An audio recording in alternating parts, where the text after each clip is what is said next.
Hey, everybody. Welcome back to Between the Notes podcast. Today, following our poll, we are going to address mental health. Now, of course, this is a huge term when it comes to life and singing and art and all these kinds of things. But I thought we would Yeah. talk about today is the mental health of a singer in kind of, in our demographic of audience that we're trying to look for here, undergrad, grads, and young professionals, and maybe some teachers out there. So, should we start? We were just kind of brainstorming about this. Should we start with the rejection letters or what do you Yeah, think? I Where mean, should we go? here's my point, right? I mean, the thing that I just said was before we started recording was that, Yeah. you certainly miss out on a lot more opportunities than you get to do. And whether that's rejection letters or PFO letters, right? Oh gosh, I From, remember when I from was like, all those. right. What, go ahead, what? Please off letters. I was like, oh, Exactly. is that a thing? Oh, that's definitely a thing. Oh, Yeah, gotcha. yeah. I mean, I don't know Right on. who created that term. little thing, but it's funny because we all think about our as a young singer, right? You think about, okay, I'm gonna try to audition for Des Moines and Santa Fe and for Maryland, Glimmerglass, Right. and I hope maybe Central City, and also for whatever, right? And then there's only so many companies that you're trying to get into. And then there's all the year-round programs like Opera Colorado and Florida Grant and Houston and whatever it is. And so you're sending off all your things and paying an exorbitant amount of application fee. And I understand that the companies have to, I mean, some companies have to rent the studio space that they're hearing singers in and in the variety of different locations. Sure. They have to kind of pay for their travel, flights, hotels, meals, or they're trying to at least, to try to offset Right. those expenses. And I think a lot of young singers don't understand the other side of it, where it's like, well, look, we have to do this, but the company only provides us with X amount of dollars to do these things. And we want to make sure that we do hear singers in New York City, Philadelphia, Miami, Cincinnati, Bloomington, Houston, Dallas. It's like all the cities that they want to try to hit so that they make a more convenient opportunity for the singers. Sure. That requires more dollars. So I understand from both perspectives. It's like, well, we've only been given a budget to hear three singers in 3 different cities. Well, we want to hear them in 12 different cities. And so how do we make that up? Well, we can create a application fee, and maybe we can use those dollars to try to help offset, and maybe we can, I don't know. Right. But from the perspective of the young singer, it oftentimes feels, terrible to apply for thing after thing after thing after thing. And let's say you apply for 10 things and you only get 2. Right. Well, if you look at the percentages, it's like that's 20% of what you're applying to, you're getting. Yeah. I mean, maybe that's not bad. I don't Sure. even know these days in 2026 what the average percentage of things that you should be getting. But I remember when I was coming up, it was 10%. You do 100 auditions. If you get 10 gigs out of that, that's amazing. Great. Yeah. And I think you kind of have to remind yourselves of those numbers, because there are a lot of singers out there. There's a ton of great singers. I don't know how else to say it. I just returned from Atlanta, Georgia early this morning. Very early this morning. Right. Where I heard 10 high school singers in the finals. And I will tell you this, the first place winner was a sophomore, a 16-year-old. That's great. She sang the Svegliate del cuore. I've never heard someone with that young who had such a mastery over technique. I mean, transitions from head voice to chest voice, the ease of coloratura in the legato line, the projection to the back of the hall. We were seated. I mean, it was a pretty decent sized. I would say like at least a 500 seat recital hall, maybe even 750 or 800. Okay. And we were seated in the very back of the hall. I'm telling you, it was like she was sitting on the shoulder. You know what I mean? Like it was just such an incredible. That's amazing. So my point is that like first of all, the future of opera is great, and I mean if you follow any number of social media accounts, you can see that these leading institutions like Indiana University, for example, I mean, if you happen to be bored and just want to jump on and watch a live stream from the Musical Arts Center, I I mean, this is my alma mater where Brian teaches, Right. but I will also give a huge shout out to Josh Winograde at Rice University. Check out their Instagram page and listen to some of the young singers that are there. Oh yeah, it's great stuff. This art form has no lack of incredible talent, but to our point for this episode, it creates fewer opportunities for the mass amount of singers that are out there trying to make it. Right. And as a tenor, as a very handsome tenor, I don't know what type of rejection you ever had to go through. Oh no, I mean, I was joking earlier. We, that I felt faced a lot of rejection, and it was actually a little bit trickier because, I had earned and kind of garnered a lot of success early on. So like in my undergrad, with like competitions or what? Competitions, and I mean, I did. I was a finalist at the Met when I was a junior in undergrad. So that was kind of okay. That's insane. That is insane. You were what? That's insane. 20? 19? I was 20. You were 20. Yeah. Stupid.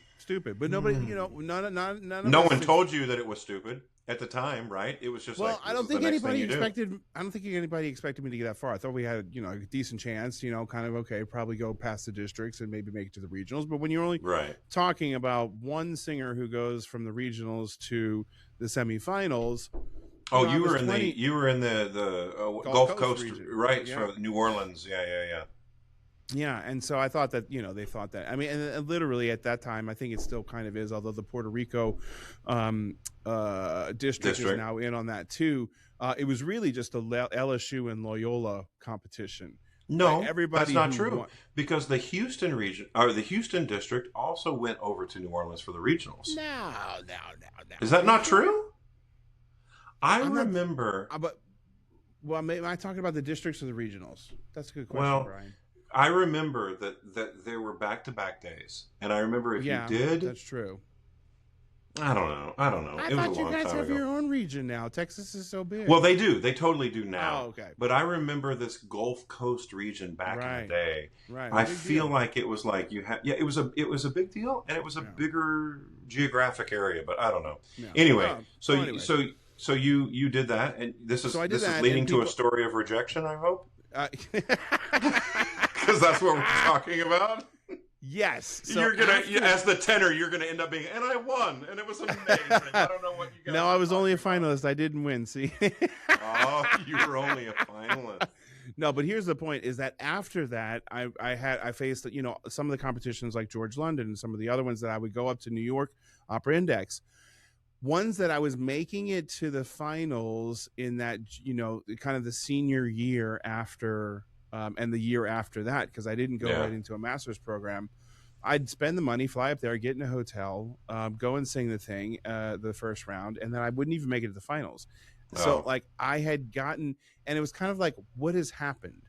Like, why am I getting worse? I don't think I'm getting worse. Well, and this right here is the thing that we need to talk about. What happens in our brains when we start to try to make sense of whatever the result is.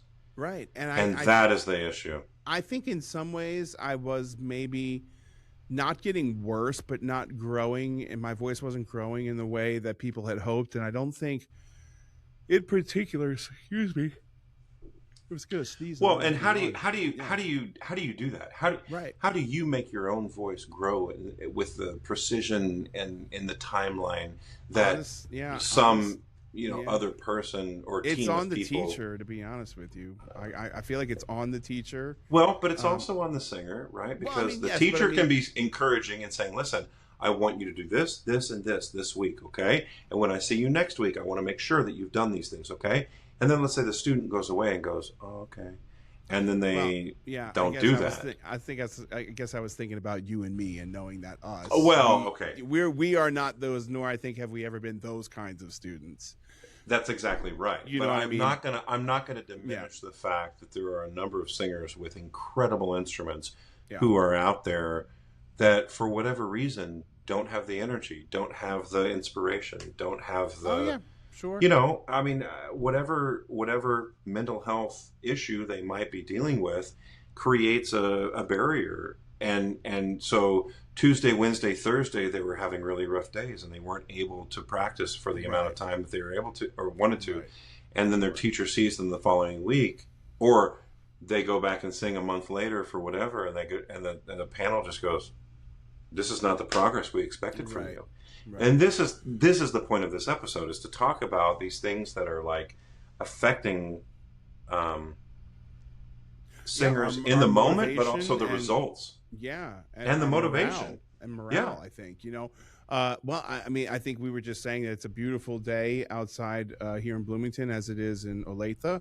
Hmm. And I think that, anytime that we have like kind of a hard day, or like, you get hit from some news that's not great, or just straight up like, hurts with the rejection, you have to get out there and do healthy, productive things to help kind of right the ship.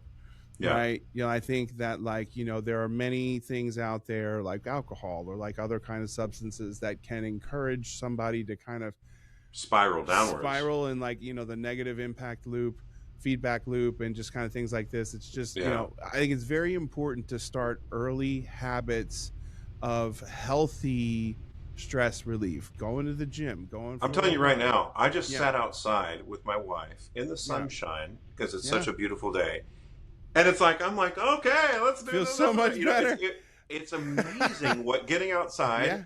and doing a little exercise, sitting out in the sun, walking, taking a walk, like it's Yeah. incredible what that'll do for your spirit. And so, I mean, I know it's simple and it's like everybody says it and everybody, whatever, but it's like, Yeah. just to reiterate, like, get Right. out, walk, go for a walk, do something, talk to a friend, do something, reach out to somebody if you're feeling, down, or if you're feeling like you're spiraling or something, like reach out to the person who will get you out of that, because it's so important to surround yourself with a team of people who understand you and respect you and love you, Yeah.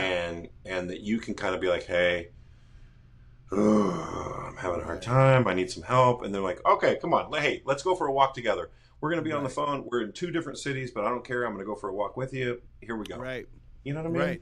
And I can't stress how important it is to start these habits of kind of dealing with the stress and the rejection and the hard times earlier rather than later, because it just becomes a habit. And if this is the way someone is used to dealing with, stress, well, then it's only going to become more exacerbated when the stress gets higher, and if there's more, stress with the career. And different people have different levels of stress and anxiety, or they have different ways, that of tolerances of what they can kind of take and what is too Yeah. much.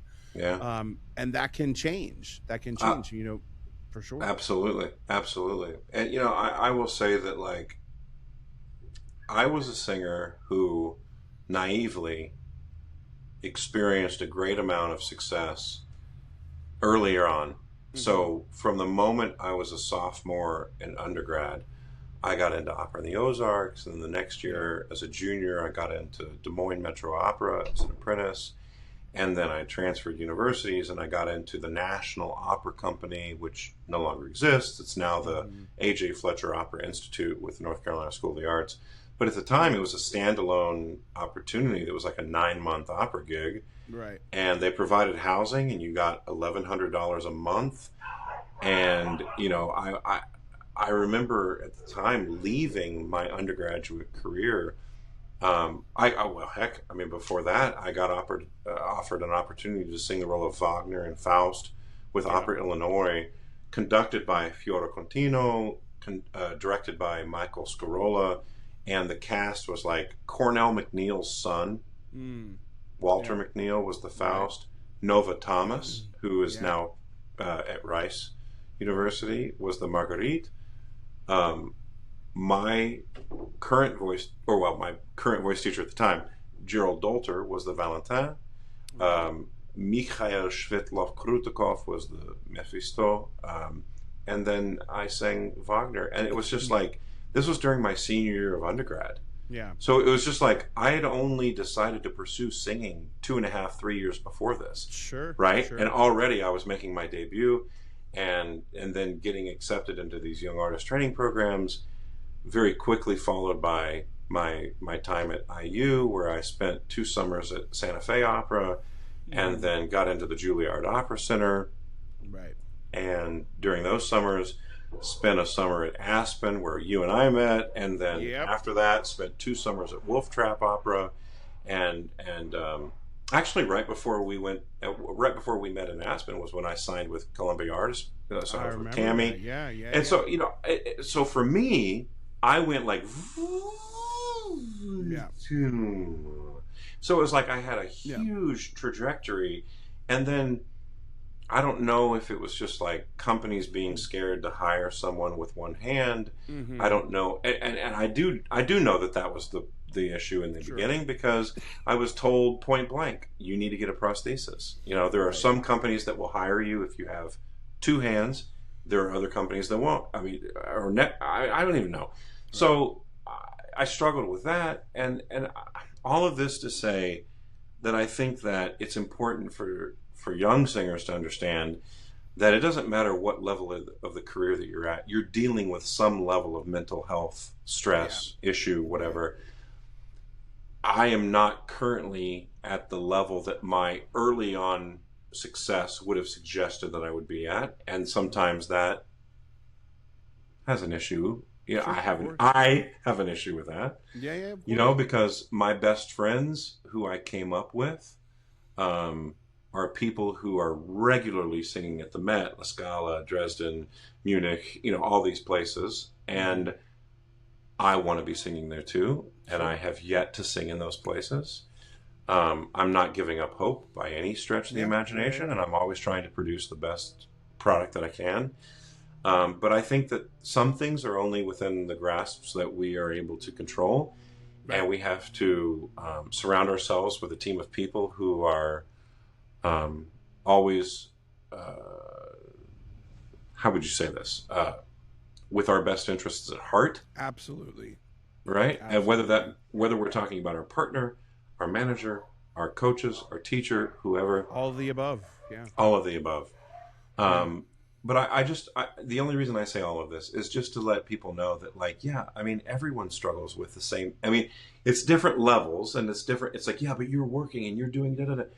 Right. Sure. But we all, the same way that you're doing the things that you're doing and want to be here, I'm doing the things that I'm doing and I want to be here. And there are people that are doing the things that they want to be doing and they want to be here. Like there is no, it's like a never ending ladder of like, well, we always strive to be better. And I think that's the human condition, right? Like we always want to do better than what we can do, right? And again, not to be cliched, but it's a marathon, not a sprint, right? That's exactly right. It's a marathon. I've always said, like, I'm happy to be the turtle. I'm happy to be the tortoise. I'm happy to be the tortoise. Exactly. Just keep moving, right? Just keep moving. And I think that's the thing. I really believe in, if something gets you down, grieve it, but don't let it you have to grieve it and let it go. There's my dad, is very kind of pragmatic about these things. He's like, well, there's nothing you can do about it. What's the use in worrying? I love that. Because that's not going to change anything. It literally doesn't change anything except yourself, your psychology. And he's very wise. And I think he has that. But at the same time, there were times when I was just like, I would just kind of like trudge through and just be like, no, I'm not taking no for an answer. I'm just, and although I think it's good to be tenacious, I think at some point, that can lead to burnout. I mean, it certainly did for me. It certainly did for me, that I just was like, oh, I've been redlining it here for so long.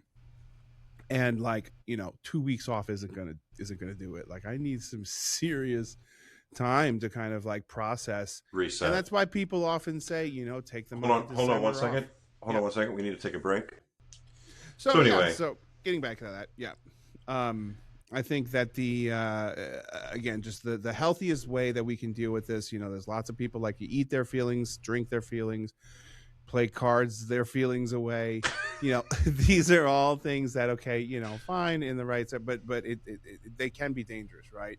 Well, it's There's all about a balance, right? And yeah, I think sure, that over time, I mean, you and I have certainly been doing this career long enough to sort of dip our pinky toes into some of those danger zones, yeah, and you start to see like, oh, right, whether it be, any one of those things, they don't lead to happiness. They don't no, lead to solving the problem. no, And I think that if you don't already have someone that you can talk to, whether that's a therapist or whether that's a doctor, whatever it is, a family member, a partner, right. Well, I I think one more highly thing. encourage Yeah, that.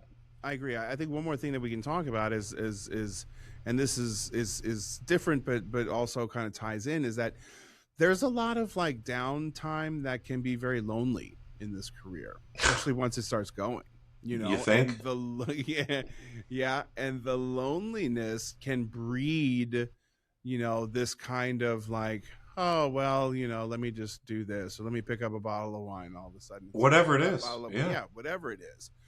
And I know for me, it's just been like, times where, Well, let me um, say this: both in yeah, the success and in the failure, right? oh sure, Like you can whatever your thing is, um, you know, uh, relationships, alcohol, or yeah, relationships with partners, right, relationships with alcohol, relationships with gambling, relationships right, with anything. whatever, It's yeah, like whatever it is, it's like yeah, that can be there to try to convince you that that's the thing that will make you feel better in the moments of success or in the right. moments of failure, and that's a Yeah, problem. as my daughter likes to point out to me, very ironically, we were talking about something, and it was something to the effect of, I was like, trying to say, you guys don't need Starbucks every day after school. You're not getting Starbucks today.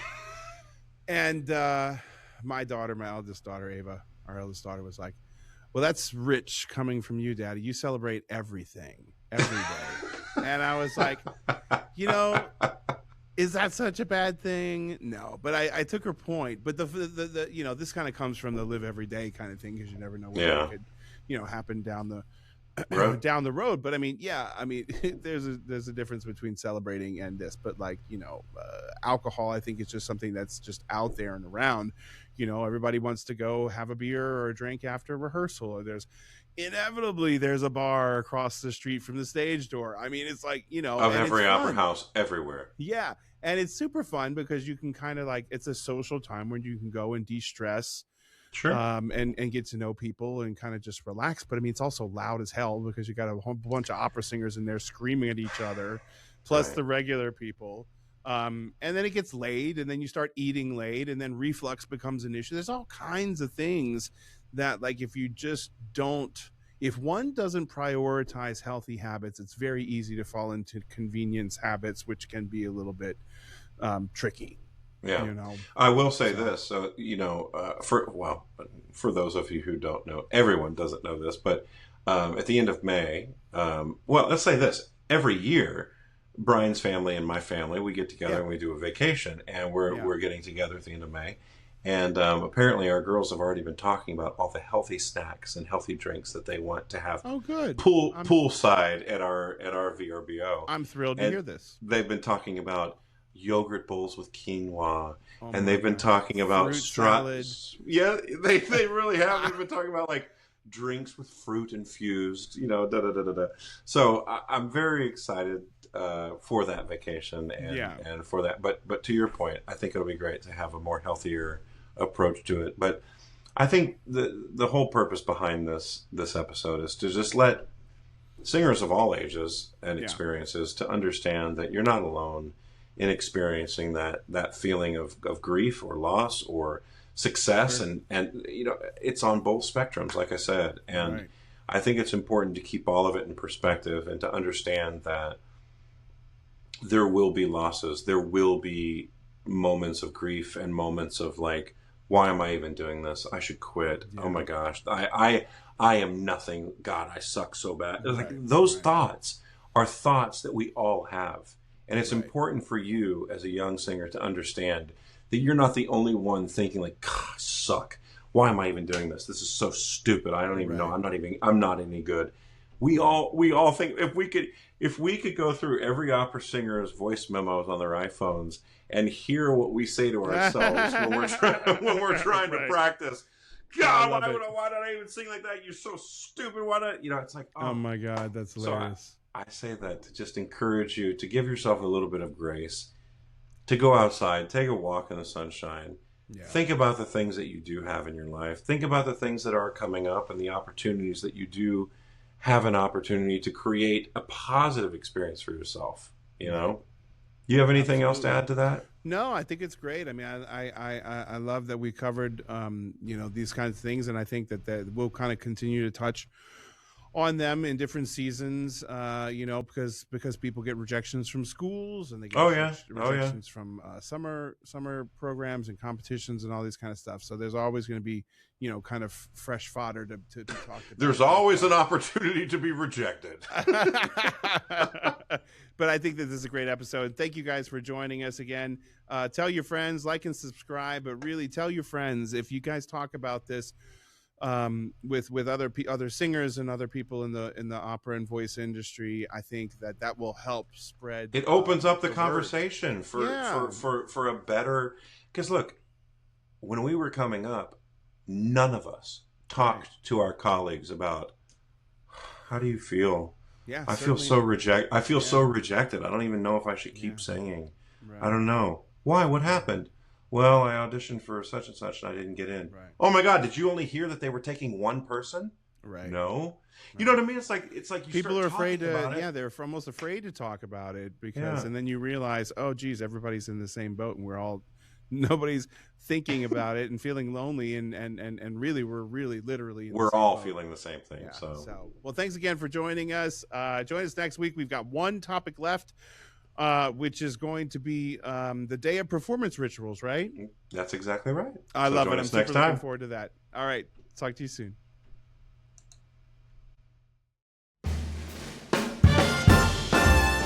Thanks for joining us on Between the Notes. Make sure you hit that subscribe button. And join us next week for more behind-the-scenes stories, laughs, and operatic gold coming your way.